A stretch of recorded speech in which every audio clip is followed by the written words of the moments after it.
Begin. Hello, I'm Mary, HR consultant at SAP Brazil, based in São Paulo. I would like to greet everyone who is attending our session. I'm so excited and curious about this topic. Today, we will have two special guests who will share with us what SAP is doing on esports. This is the closing ceremony of our sharing sessions within Hack4Youth, a hackathon made to inspire undergrad students who are attending our virtual office challenge, while sharing with the community how SAP is helping esports to get even better. So, hi everyone, I'm Cássia Klipsch, and I'm a Customer Innovation Principal and also the leader of SAP Experience Squad in Brazil. And we are very happy to have you here. And as Mary said, our purpose is to contribute, share knowledge with the students and everyone else who wants to know a little bit more about experiences and technology. So Hack4Youth is an initiative from our SAP Experience Squad in Brazil, the only worldwide SAP squad to combine forces from global programs such as Early Talent, University Alliances, Next Gen, and University Ambassadors to deliver better and unison experiences for students. So, well, this session was supposed to happen yesterday, but yesterday we had an amazing initiative from our company, our Global Mental Health Day. One day for everyone to disconnect and recharge. So it was fantastic. And so the session was postponed for today. And today we have the pleasure to receive two amazing people to talk about esports, and what a cool subject. And well, very excited to know what they have to share. Carol. Thank you.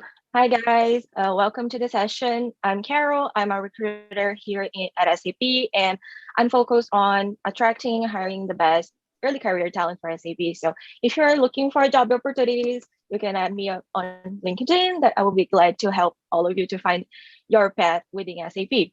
So we can start this session by introducing our amazing speakers, Gabriela and Melvin. So guys, you can start talking now. Happy, you want to say hi first? Yes, hi everyone. Thank you so much for the invitation. Really happy to be here.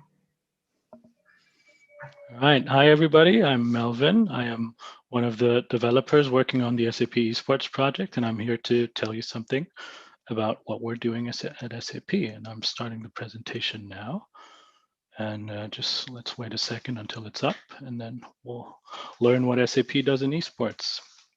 So basically, this development of what we're doing has been going on for the past 3 years. There's been one year before that, and trying for SAP to figure out what we're doing in esports. And now we've actually been in the esports, with our esports project, we've been working continuously for 3 years, and it's getting more and more exciting. I'm hoping you can see the screen already. Wait a second. There we go.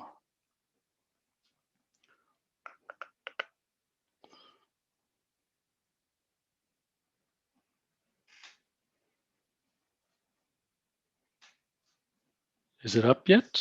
Can I get a signal?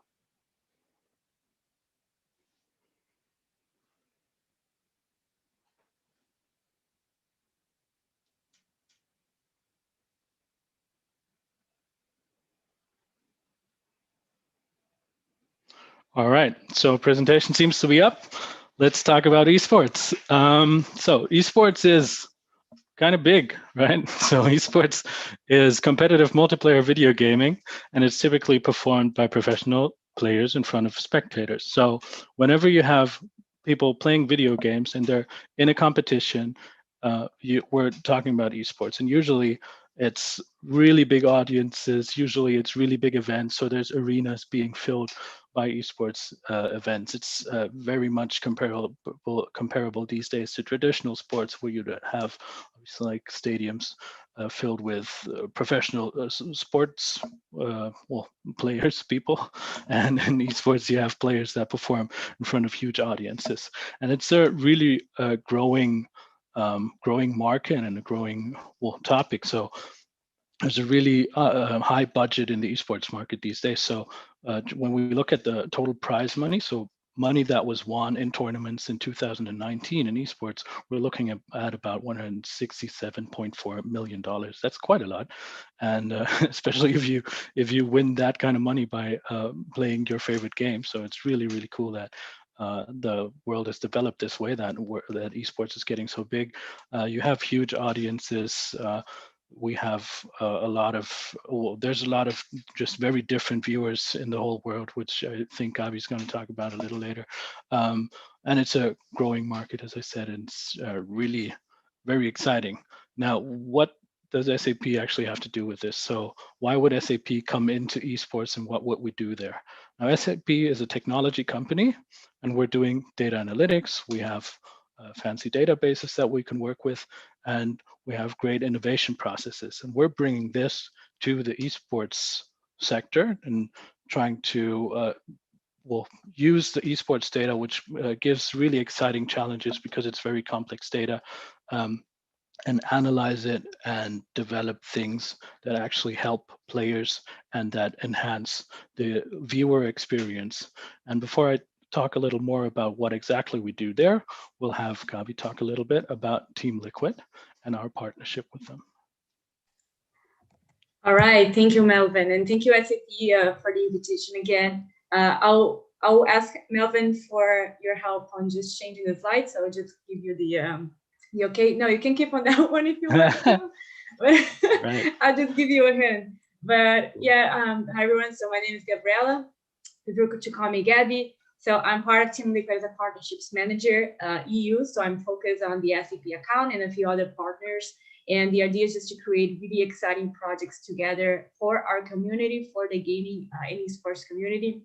And apart from that, I'm also overseeing our athletes brand growth as a talent manager for Brazil.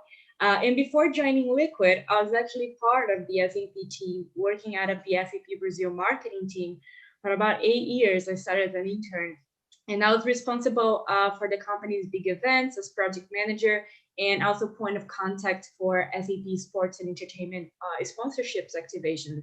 And that's where I got in touch with Team Liquid. So Melvin can go. But wow, now about Liquid. So we are a Dutch organization that celebrated 20 years in the end of last year, and we were appointed by Forbes as one of the 3 largest esports organizations in the world. And we have the most diverse global talent of any gaming organization in the world. So we are 100 plus athletes in 18 different games, and by 100 athletes, I'm talking about pro players, content creators, streamers, and investors are responsible for taking us in the #1 ranking and the highest wins. So what Melvin mentioned about prize pools, that's also very much a reality for Team Liquid. We are a very good competitive organization, so we'll be taking a lot of #1 prizes and trophies back home. And we are also the most watched organization. So here we can include Twitch live streams or YouTube. What it means is that our digital presence is extremely strong and covers the entire Liquid network, and also our partners. So having SAP working with us is really important because it can also expand our presence in other communities. And this data is taken from Yes Charts that already pointed Team Liquid as the most watched organization for the past 3 years. So we've just been hitting all marks here. And this is extended to our infrastructure. In addition to that, in addition to our athletes, we are also more than 170 employees located in 5 different continents and more than 25 nationalities. So if you can go to the next one, Melvin, I think this can give a perspective of who we have in our competitive and pro team. And one of this presence, and I cannot not speak about it, is Brazil. So I imagine that we have a lot of Brazilians in the call watching us right now, and I need to recall this amazing fan base that we have in the country. So since Liquid entered Brazil in 2018, although we are not originally and had no Brazilian roots, Liquid just gained a lot of space by the activations that we brought to the country and the team rosters, and especially because we had a super welcoming fan base that came from other games like League of Legends or Counter-Strike. But then once we had the selection of our Rainbow Six roster that was just done by a few employees, we just became growing. And now our Brazilian infrastructure has reached 16 local employees that support 2 lineups. So we have Rainbow Six, Free Fire, but we also have 3 big streamers like Raken, Zigueira, and Raza, and our recent acquisition in Fortnite with the player Puga. So you can go to the next one. Yeah, and one thing that I think Liquid is really proud of is just because of over the last 20 years, as we've been growing into this leading esports organization, we also have global offices, as I mentioned. So in the meantime, we never really lost our home base, which is in Utrecht in the Netherlands, where I live right now. So Team Liquid roots in Utrecht and the strong community that we also have in Europe made the city the top choice for our European headquarters. So last year, about May to June, we opened the AWTF-EU as a mark of those 20 years that we've been in the esports scenario. And Team Liquid built this state-of-art anywhere training facility, and the facility is the home of our streamers, players, but also Team Liquid employees. So I get a chance to work from this location, and it's just really, really cool. And our co-CEO, Victor Cousins, he's born and raised in Utrecht, so this project is very close to his heart. And I think some really important points about AWTF EU, but also about what you guys have been doing with the hackathon, is that as far as I know, you were meant to build a project that is based on a gaming scenario or a gaming location where people can get together. And I think AWTF-EU can be a reference for this project and challenge that you had to build, because it kind of incorporates sustainability, incorporates different areas that people can interact, like a canteen, but also an open office for employees that are not pro players like I am, but still can be close to pro players, and also streamer pods where our streamers create content every day for their fan base and their audience.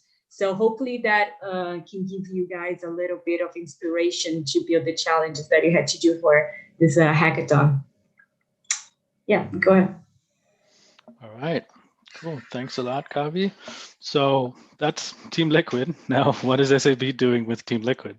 So we are providing analytics software to Team Liquid. We're actually co-developing it with them. So there's a whole development process where we talk to coaches and to players, and we're building software to analyze the 2 games, Dota 2 and League of Legends.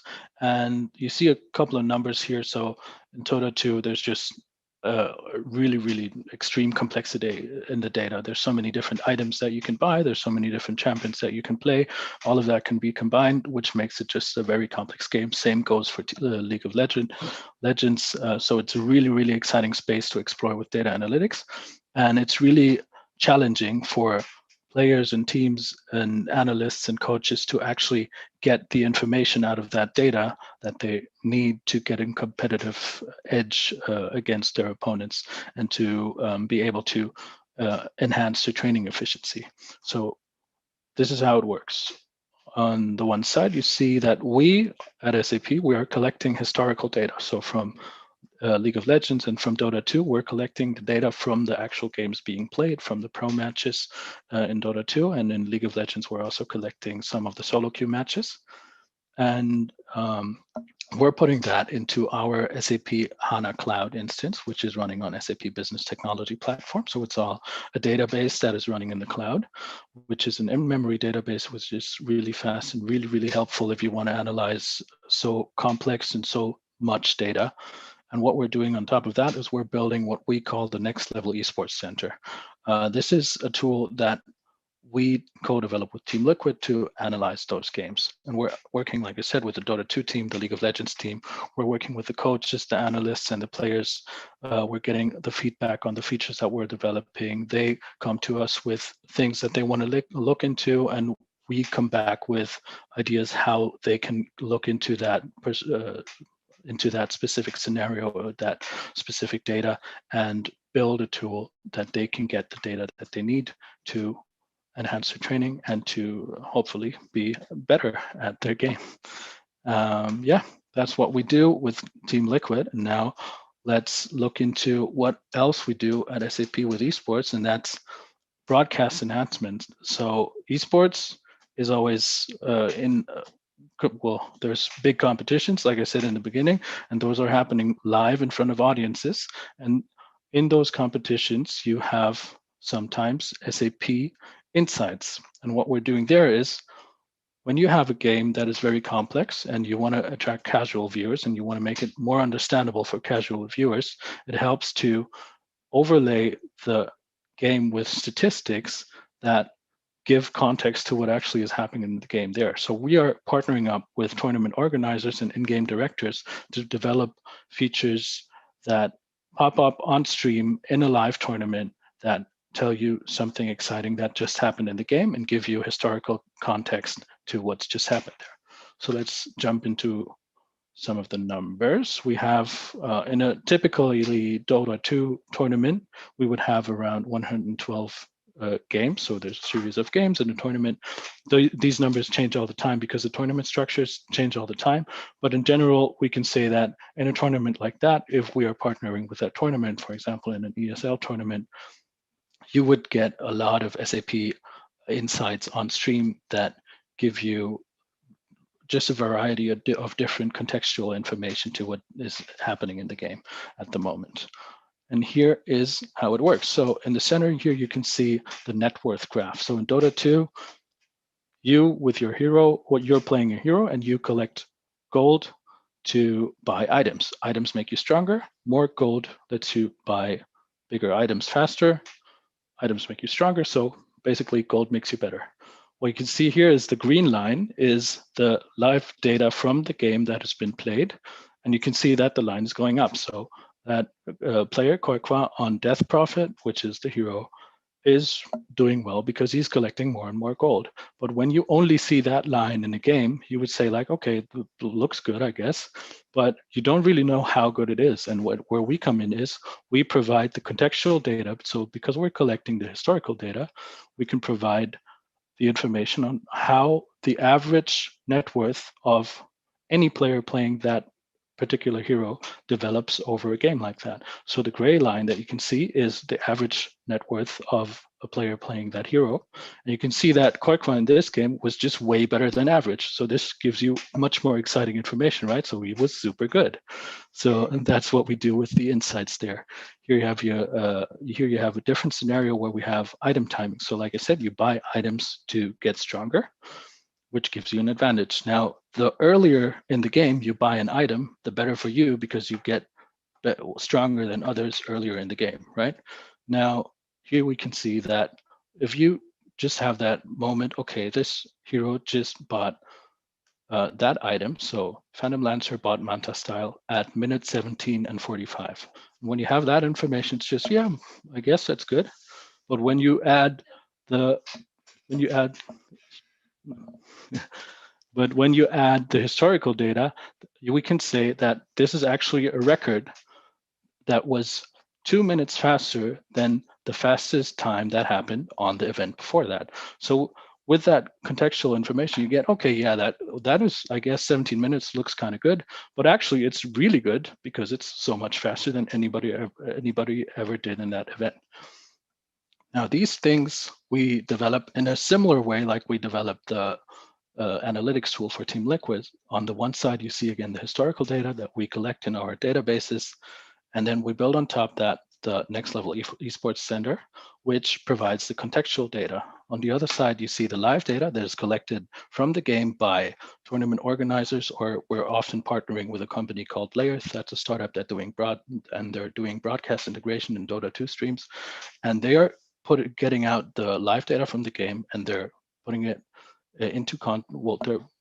putting it against our API, where we can then put it into context with the historical data, and then it pops up on stream. And that's what we do in esports. And if you want to learn more about all of that, we have an esports experience. It's an online experience where you can check out all of the different things that we do. So go to sap.com/esports-experience, and check out what we do. All right. I guess we have some time for questions now.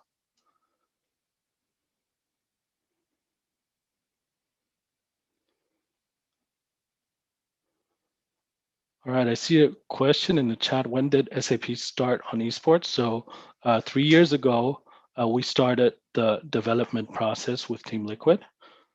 Before that, there was a couple of activations within SAP internally, and we started to check out what esports is and if we want to do something with it. And then 3 years ago, we actually kicked off, and since then we're developing the things that I've been talking about.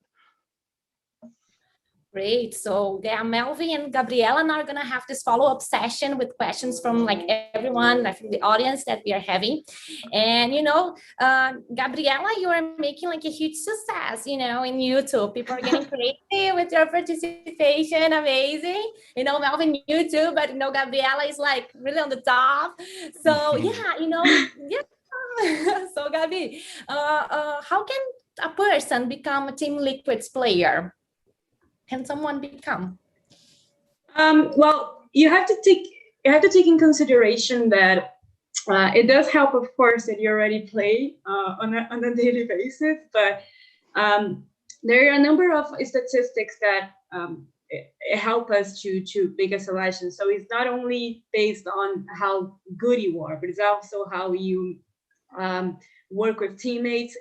If the game you play is with other teammates or players that you have to form a roster, or how you handle with your audience, or how polemic you are. So I think there's a number of reasons that our athletic team take in consideration when selecting who's the next player that we're going to be signing up. When you're talking about a game that is already established, for example, as Dota, that's been a number of years out there for people to play, it does help to have platforms like the one we developed with the help of SAP, because we can definitely get an insider's look of who might be better than the average ones and who might stand out in the crowd. And that definitely supports our athletic team of taking those decisions and signing up the next Team Liquid player. But the good thing is that I feel like the publishers are coming up with new games every now and then. So we always, Liquid has the opportunity to look into the future and have more games and rosters included in our lineups. So that's good for us. Yeah, it's a lot of work, right? So, Melvin, we have a question here for you. People want to understand, you know, how the players consume all the information that comes from data, you know, like, do they have like dashboards or something like that? Like how they visualize all this information, all this insight? So we're building all sorts of different dashboards. So yes, they have a user interface. They have like a website where they can go to, where you have graphical representation of the data. So you would have lots of different little icons of the champions or heroes that they've been playing. You have things that are drawn on a map. You have all sorts of very complex visualizations to get that data across to the players. Yeah. Right. And well, there's another thing, like people want to know, is there something different that people might expect from esports in the future? Like for YouTube? Sorry, can you repeat that? Yes. Can you imagine that esports is gonna change somehow, or what can people expect from esports in the future? Well, from my side, with the data analytics perspective, right, the data in esports is getting better and better. So because the game developers actually are starting to recognize the value that their data has, so they make it easier for people to analyze it. And this will be very, very decisive when it comes to building a good team and to being a good player in the future, to actually look into, okay, how was my performance? How can I improve? And actually crunch those numbers and go into all of that details. Yeah, and I think if I can echo to Melvin's response, definitely even when you're looking to someone to integrate an esports organization, that being an athlete, as I mentioned, or being a staff, when that person has this additional knowledge of stats, or even have been following the scenario for a while and kind of understand the bits and bytes, it definitely aggregates to his work and make it a more necessary part of the team. So as a clear things that I think it's about maybe 2-3 years that we've been having analysts included into athletic teams. So imagine that before you would only have the pro player and the coach. And now you have the pro player, you have the coach, you have the team manager, you have the analyst, who's the one responsible to get all those insights and crack it open for the players and see how they have to act in the next match. So I think that this is a huge part of esports, and that we definitely are seeing more, even other organizations hiring more people to do that job. Professionalizing, getting even better. So it's amazing Exactly. to hear that. And well, Gabi, there's another question here for you. Is there any projects right now from other games that Liquid has teams, for example, such as CSGO, Valorant? So we've been working with SAP for 3 years now, and I think that on a long run, we're definitely going to see other projects together. And I think cool ones are definitely going to be related to technology, diversity. So a few things coming up. I can't share the details yet. Have new things popping up. So amazing. And well, we have here fans from India sending their love. So yeah, so like really, nice messages. And Mari, do you have some question? Yes, I have a question to Melvin. I can imagine that this might be a dream job, yours. It is very exciting, definitely. So yes, I would like to hear from you some tips for the ones who wants to start a career in esports development. How would you share, what you would share to the students who are with us today? All right, so there's many different edges to esports development. What we're doing is we're analyzing the game data at SAP, right? But you have a lot of different teams have their own, like esports teams have their own analysts, like Gabi said, that actually do data analytics themselves too. So there's so many different starting points. But at SAP, so I studied computer science. I applied for a job. I have an exciting job. So there's a lot of different exciting jobs, obviously, at SAP especially. But I guess if you want to get into something like that, it's always helpful to be passionate about a topic, right? I was always interested in esports. I'm not like a gamer, like half of the day myself. I'm more like a computer scientist, techie guy. So I'm very interested in the data, and the context of esports just makes it so much more exciting, right? Great, nice. And I have a question to Gabi. What's the main challenge on the Team Liquid today? We were talking now, it's to professionalize the team, or it's about understand the data. So I would like to hear from you. What's the challenges? I think there are a number of challenges when it comes to professionalize 100%, because for example, I can say that I didn't came also from the esports background. But if you had the interest, if you make the connections, if you're open to learn, I think if you have the hardworking vibe, you can definitely get in there. But you also have to do the hard work of learning and understanding the surroundings of what esports is. So I think as much more you can, just put that in front of you, I think you'll be successful. But apart from that, I think definitely esports has a number of, I guess, like polemic points that we are trying to tackle. But we are definitely looking to education as a pillar. So education means having sessions like this one. Educations mean having professionalized people.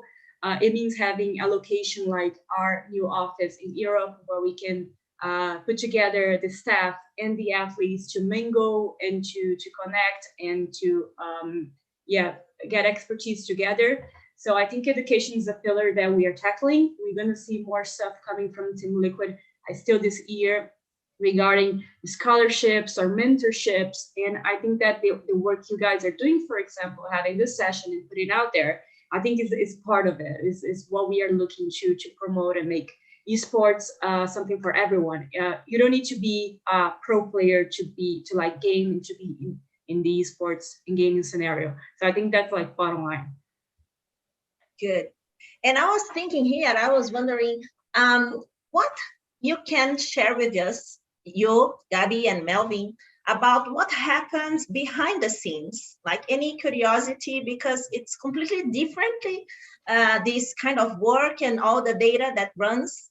So there is something, anything that you can share with us that might happen between the team players, or while you guys are analyzing the data, anything that you can share with us, how things really happens behind the scenes? So there's how's the pressure? yeah, so there's one thing that I can share. So because the games, they get patched all the time, right? They get changed like every so often, like every couple of months or a couple of weeks, there's a new version of the game, which changes the data that we have to work with, right? So back when we started the project, there was a scenario where a patch changed the game, which just made everything crash for us. So we were like, okay, nothing works anymore. So Team Liquid wants that data they needed for training or whatever, and just nothing works. So we had to learn, okay, yeah, the game changes all the time. We knew that before, obviously. A lot of our features were, they did apply to the new patch already, but then something happened that just made it crash because the changes were so different to the data that we had before. So we now have learned that, okay, yeah, we have to be able to take those changes without the system crashing, and that's never happened since. Well, I think that if I can share something that is also related to Melvin and the team, is that every Monday we have our weekly meetings of the League of Legends analyst team and also the Dota team. And I think I learned so much. And it's fun because it's not only them, but sometimes we even have like a player joining. And like, I think it was like 2 weeks ago, we had Insania, which is the captain of our Dota team, joining and speaking with Mike and also Melvin and Milan and the team to really like gather everything that it was in his head on how this could go as functionalities in the platform. So I think this is one of the coolest things as a partnership manager and working for Liquid and having a partner together to happen. So like, this is my best case scenario, dream moment. It's just putting everyone together, that being in an event that unfortunately you cannot make a physical event right now. But when we did have the opportunity to do that in the past, I think those are the moments I really enjoy the most. Yeah, it's also most valuable for us because the closer we are to the people actually using the tool, right? The players, the analysts, the better we get the information out of them to provide them with what they actually need. Yeah. Great. And regarding the trainings, how do they train? Actually, they must be like long hours trainings. Do they need to go to the headquarters, to the office? How does it work? The training session for them? Yes, it is. It is like having a full job. It does take a lot of their times. If I like a few teams, of course they might change from one to another. But our idea of having those facilities, because the teams can go together and train together, sleep in the same location. Of course, each one has their own room, but it's be in the same place, eat together, to just really become close, and that relationship makes them play better. So they usually practice, or they usually have breakfast around 10 a.m. because we also at AWTF, our facility, we also provide them with breakfast, a lunch and dinner, 24 hours, 7 days a week. So we have a personal chef there. They have therapists, and they have the whole team just supporting them with everything they need, so they can do better what they do with gaming and being a pro player and winning competitions. So they usually, they then train from 11 to 12. They have 1 hour lunch, and then from 1 to 7 they continue practicing, and on the weekends some of them have competitions, and during the week as well. So it is a very hard work. They have to put a lot of hours in, and that's what makes it the best. And that's why we create this ecosystem so they can thrive on what they do. Cool. So also people want to know, like, when you are not working, analyzing data and like working partnerships, Gabi, what are your personal like favorite games to play? I think the rock bottom of my of playing games when I had to play Dota with Melvin and Mike, and during the time that I work at SAP, and I just did the worst. I'm the worst player ever. But a fun fact, I guess, when you work in an esports organization, you barely have time to actually play games because you're just working with the players. But we do have one thing that is very cool is that we have a one day of the month, which is a staff gaming day, where we stop everything and we just play games. The whole company plays games together. That's cool. So we just play like party games, and people play Valorant, CS:GO, League of Legends, or I don't know, Among Us, stuff that just gets everyone together. Cool. Yeah, we on our side, we actually do like sessions like we did with Gavi, like introducing people to Dota or League of Legends, like the games that we're working on whenever there's something, somebody new to the team, right? So back then when Gavi started working with us, she had to go through it and it was super fun. We have a session like that this Friday as well, actually. So we're doing that. It's not like on a regular basis on our side, but like every now and then we do that. It's really cool when you can actually take time that is work and play, right? But then when I'm off, I mostly play games like The Witcher, for example, that I really liked. I really enjoyed Red Dead Redemption. I'm kind of waiting for Cyberpunk to be able to play on my Xbox, but I think I have to upgrade the console for that. So we'll see when that will happen. Amazing. Do you have any other question, Mari? No, from my side. I will check here the chat if we have anything new. Okay, amazing. So do you have, maybe some tips for people, for professional work, for who is starting? Do you like to give your personal tip for our students? Yeah, sure. So I think that whenever is your goal professionally or personally, that being working with esports or just working on the technology field, on STEAM careers, I think that if you just really put your time into making the connections, as I mentioned, look into the people that you admire and you want to hear what they do for work, do that. I think that's the best way for you to get to know the segment, the industry that you're joining, and you'll be successful if you have that passion. So if I can say one tip, because that's what at least worked for me, being when I work at SAP or even now working at Liquid, I think that works really, really good. Yeah, definitely agree with that. Another thing that I would say is, so especially because computer science analytics, everybody says, oh, that's so complicated. It is. It is kind of frightening sometimes. But if you're passionate about it and if you're really excited about what insights you can get from the data, then it's just a lot of fun to do. So don't be afraid when people tell you, yeah, but that's complicated. It is complicated, but if it's fun to do, it gets less complicated. So keep on it and just try if it's something for you. It probably is if you're excited about it. Amazing. So guys, well, thank you, Gabriela. We have another question. Yes. So this question is for Melvin. Melvin, does your team have a direct communication with the players? And how do you know what type of information is necessary to the improvement of the team? Yeah, so like Gabi touched on, we actually have weekly calls with the team. So we have one weekly call with the League of Legends analysts. We have one weekly call with the Dota analysts. Sometimes players join in if they have like specific scenarios that they want to talk about. Usually the analysts on Team Liquid side talk with the players and get their feedback and things like that. And like what we develop, we don't just develop stuff and then bring it to them and say, okay, please use this. But we're trying to help them in whatever way we can. and we're trying to help them in the points where they actually need help. So there's a lot of great analytics platforms for for example, League of Legends and Dota 2 that are open, where there's very exciting things that you can look at. We don't aim to replicate that. We aim to actually get the feedback from the players. They come to us. Okay, I cannot find this and that anywhere on the internet. Can you build that for me? And we're like, yeah, we can.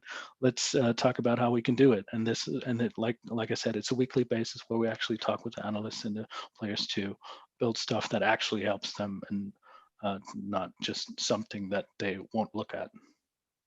And did you realize if there was an increase of the number of the audience during this period that we are locked down? Like, there is any information regarding the number of people that might be enjoying or watching or something related to the esports? Gabi, you have any insights on that? Yeah, we created a bunch of reports on that, but we definitely double or triple the number of people watching esports during the pandemic time.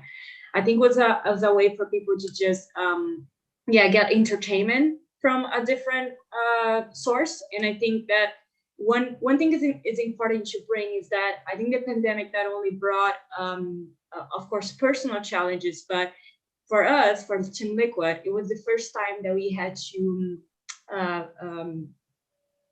like enjoy our victories in a different way, because as Melvin mentioned, we go to physical events, we watch people, we get the crowd, you get the passion, the feeling. So how are you going to do that online, although esports is made online? So that was also something that we had to reinvent. We created watch parties, for example. We create more content, our Twitch stream channel. We made sure that all of our athletes and players and streamers would create stuff on their YouTube as well. So this is a huge part of the Team Liquid pillars, and we just want to make sure that the athletes, so if you are a fan of Liquid, you're going to get good content. If you are a fan of a particular player, you're also going to get great content. So we tried to deliver that during the pandemic, and we created different competitions, tournaments that people could be participating. For example, we have a player that his name is Hungrybox. He plays Smash Brothers, and we create this tournament called Liquid Box. And that was an open sign up, and we had 10,000 signups in less than 30 minutes. And that was the biggest event we as Team Liquid hosted, because it was open for everyone to join. So it doesn't matter if you're a pro player or if you just play by hobby.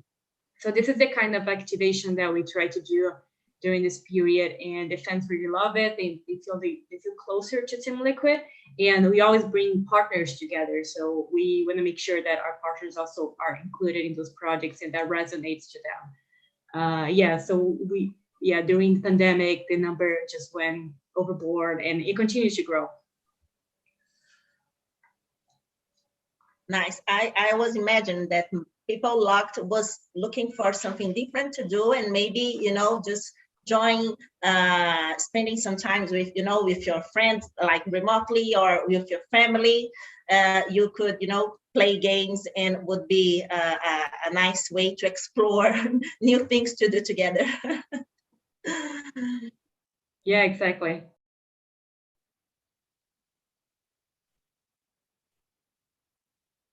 Any other question? No, it seems everything was answered in the chat. Okay, so now I would like to thank you so much, Gabriela, and thank you, Melvin, for your time, for sharing all your knowledge or experience here with everyone. So thank you so much. Thanks for having us. Thank you. That was great. Thank you, guys.